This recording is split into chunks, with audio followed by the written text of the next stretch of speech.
Tehran में तालिकानी street और यहां पहुंचे हैं हजारों लोग। तालिकानी स्ट्रीट पर 1979 से पहले अमेरिका का दूतावास हुआ करता था। आज भी है, लेकिन बस इमारत बाकी है, क्योंकि 46 साल पहले ईरान का जो गुस्सा अमेरिकी दूतावास पर फूटा था, आज उसी का एक और ट्रेलर तेहरान में दिखाया जा रहा है।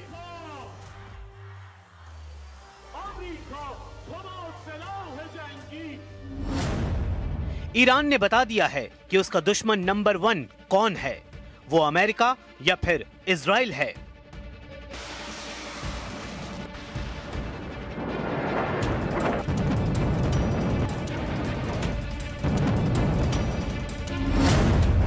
ईरान ने बता दिया है कि वो अपने दुश्मन नंबर 1 और दुश्मन नंबर 2 के साथ फिर से युद्ध के लिए पूरी ताकत के साथ तैयार है।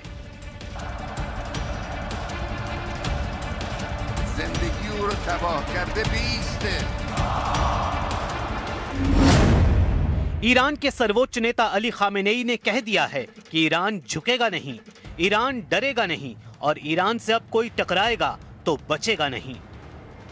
ईरान के नए तेवर को समझने के लिए वहां की राजधानी तेहरान चलिए।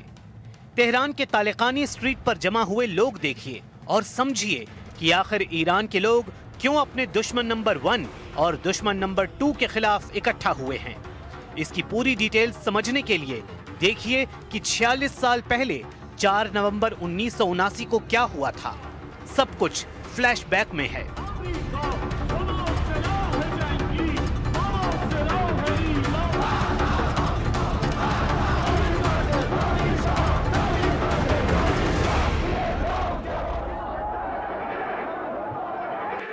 उन्नीस में इस्लामिक क्रांति के बाद ईरान की सत्ता में रूहुल्लाह खुमैनी थे, लेकिन उनके आने से पहले ही ईरान के शाह रजा पहलवी देश छोड़कर अमेरिका भाग चुके थे। ईरान में रेफरेंडम यानी जनमत संग्रह या कहें कि रायशुमारी हुई। 98% लोगों ने कहा कि वो खुमैनी के साथ हैं। इस दौरान पता चला कि शाह अमेरिका भागने के साथ साथ ईरान के अरबों डॉलर की संपत्ति भी अमेरिका ले गए हैं। ईरान में हुई इस्लामिक क्रांति के वक्त 3 महीने के दौरान ये रकम बैंक से निकाली गई थी। शाह रजा पहलवी को अमेरिका ने पनाह दी तो ईरानियों का गुस्सा भड़का और फिर जब अमेरिका ने शाह को ईरान सरकार के हवाले नहीं किया तो तेहरान में अमेरिकी दूतावास पर हजारों लोगों ने हमला कर दिया। इस दौरान अमेरिकी दूतावास का स्टाफ, जिनकी तादाद 66 के करीब थी, उनमें से 52 लोगों को 444 दिन तक बंधक बनाकर रखा गया। ये ऐसी घटना थी जिसके बाद आज तक अमेरिका और ईरान के राजनयिक संबंध पटरी पर नहीं आए और न आने की उम्मीद है। इसकी वजह है ईरान ने अमेरिका को अपना दुश्मन नंबर 1 बता दिया है। ईरान ने कहा है कि जब तक अमेरिका इजराइल की मदद करना बंद नहीं करता, उसके साथ कोई बातचीत मुमकिन नहीं है। ईरान ने बता दिया है कि वो बिजली पैदा करने के लिए परमाणु कार्यक्रम जारी रखेगा और उसे कोई ताकत रोक नहीं सकती। ईरान ने कह दिया है कि अब अमेरिका को खाड़ी देशों से अपने सैनिक अड्डे खत्म करने पड़ेंगे। यहां से अमेरिका को हटना होगा। अमेरिका ने जून 2025 में ईरान की मिसाइल लॉन्च होते देखी हैं।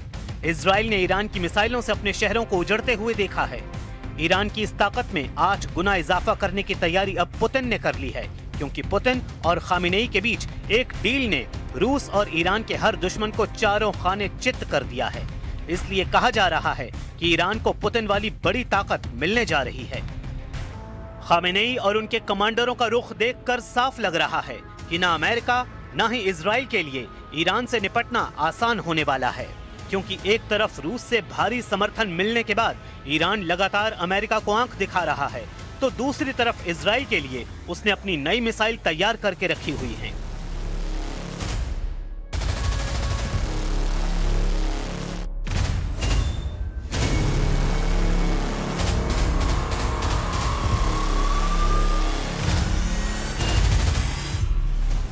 सवाल है कि क्या 2025 के आखिर में युद्ध हुआ तो इजराइल पर फिर फटने जा रही है ईरान की मिसाइल?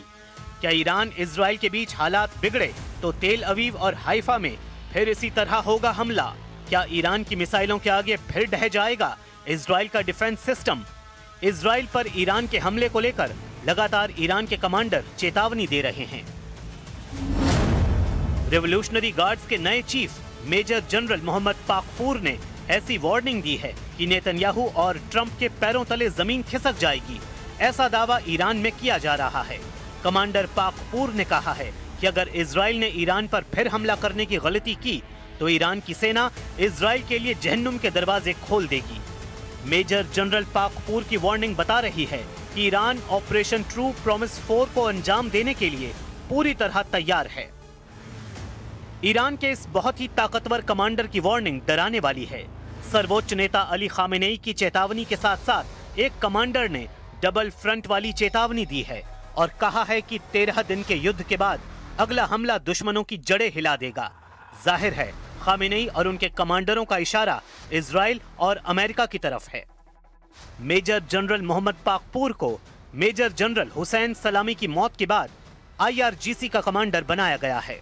मेजर जनरल हुसैन सलामी की मौत 13 जून को इजराइल के हमले में हुई थी और उसके बाद से पाकपूर IRGC की कमान संभाल रहे हैं। इजराइल के खिलाफ 12 दिन तक मिसाइल अटैक करने के बाद जब युद्ध विराम हुआ तो मेजर जनरल पाकपूर ने क्या कहा था, बहुत गौर से देखिए।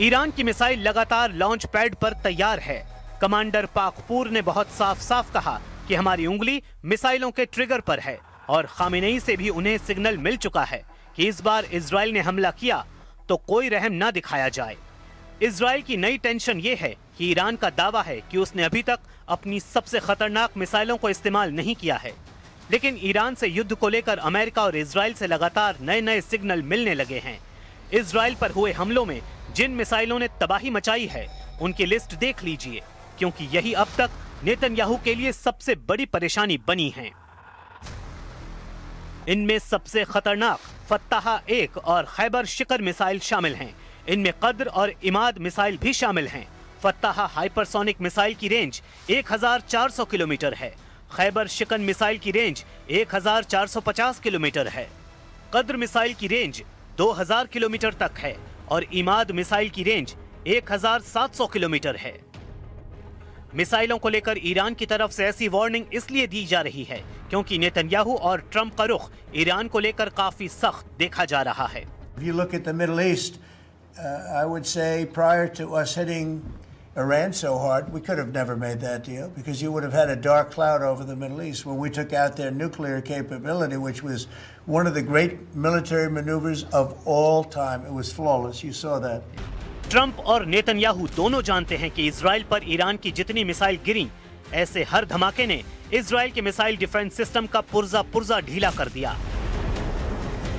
तेल अवीव से लेकर हाइफा और अशदोद से लेकर बेन गुरियन हवाई अड्डे तक हर मिसाइल हमले ने नेतन्याहू को ईरान पर नया प्लान बनाने पर मजबूर कर दिया है।